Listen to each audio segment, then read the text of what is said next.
amigos, amigas e amigas da Cooperativa do Concurseiro. Meu nome é Frederico e estamos de volta com a Resolução 21.538 do TSE, tratando agora necessariamente do alistamento, com os artigos 12, 13 e 14. O que nos diz o artigo 12? Os tribunais regionais eleitorais farão distribuir, observada uma sequência numérica fornecida pela Secretaria de Informática, às zonas eleitorais da respectiva circunscrição, séries de números de inscrição eleitoral a serem utilizados na forma deste artigo. Então temos que os TREs farão distribuir às suas respectivas zonas eleitorais séries de números de inscrição eleitoral. E como será esse número de inscrição? Os seus 8 primeiros dígitos serão uma numeração sequencial. O dígito 9º e o 10º dígito serão a unidade federativa de origem daquela inscrição, daquele alistamento eleitoral. Por exemplo, 28 significa que a inscrição foi feita no exterior. Se aqui fosse, por exemplo, a inscrição, vamos lá, né? Nós temos 27 estados, vamos dizer que fosse 26. 26, qual unidade da federação seria? Nós temos aí na resolução, caso seja do seu interesse, depois eu acho que é interessante dar pelo menos uma lidinha, né, em todos os códigos que nós temos aí na resolução. 26 seria Roraima, como dizem aí, né? Deve ser dito como as pessoas comentam. Bem, e assim, de acordo com o código de cada região. 01 São Paulo, 02 Minas Gerais, 03 Rio de Janeiro, 4 Rio Grande do Sul, 12 João Pessoa, 20 o Distrito Federal e assim sucessivamente, tá bem?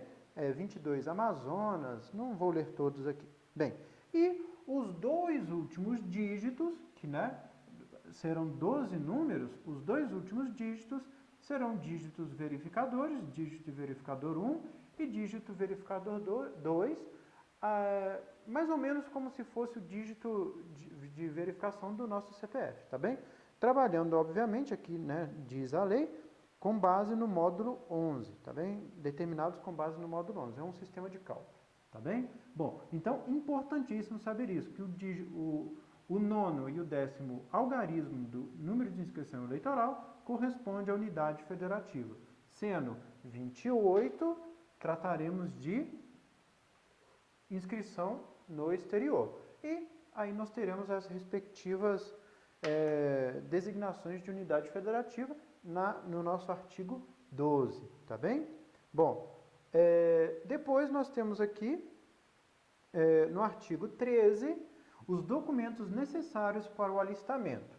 Então, nós temos aqui o que diz a lei. Para o alistamento, o requerente apresentará um dos seguintes documentos, do qual se infira a nacionalidade brasileira. Então, temos aqui, a carteira de identidade ou carteira emitida por órgãos criados por lei federal, controladores do exercício profissional. Tá bem? Por exemplo, carteira de identidade emitida por órgão militar, coisa do gênero. B, certificado de quitação do serviço eleitoral. E aí é interessante uma jurisprudência do TSE aqui, na resolução 21.384, do ano de 2003 também, ela diz: inexigibilidade de comprovação de quitação com o serviço militar nas operações de transferência de domicílio. Lembrem-se, operação de transferência, código 3, operação 3. Revisão de dados, operação 5. Segunda via, operação 7, por falta de previsão legal. Então, é inexigível a comprovação de quitação de serviço eleitoral nas operações de transferência, revisão e segunda via. Por que não é exigível? Devido à falta de previsão legal. Tá bem? Outra resolução também, um pouco posterior agora, de 2005, a resolução do TSE 22.097, que diz: inexigibilidade do certificado de quitação de serviço militar daquele que completou 18 anos, para o qual ainda esteja em curso o prazo para apresentação ao órgão de alistamento militar. tá bem? Então, acabei de completar 18 anos, mas eu ainda estou dentro do prazo para me apresentar no quartel, no tiro de guerra, então é inexigível o certificado de quitação militar. Afinal de contas, estou dentro do prazo. É o mais do que óbvio, né? Bem, letra C, também poderá ser requisitado documento para alistamento, para comprovação de nacionalidade brasileira, podendo ser certidão de nascimento ou de casamento. E aí, outra jurisprudência do TSE. E se for um índio, por exemplo, que não tenha certidão de nascimento, como que ele fará? Aí, nos diz, é um acórdão do Tribunal Superior Eleitoral, que nos diz: faculta-se aos indígenas que não disponham do documento de registro civil de nascimento a apresentação do cogênere administrativo expedido pela Fundação Nacional do Índio, a FUNAI.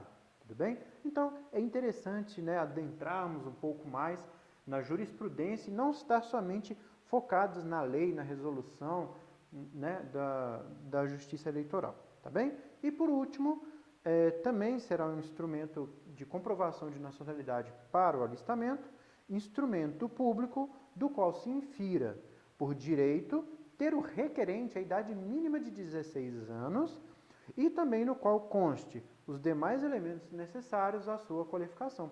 Bom, sei, por exemplo, que seja alfabetizado, tá bem? E temos aí, então, instrumento público que comprova a idade, mais outros requisitos necessários para esta qualificação.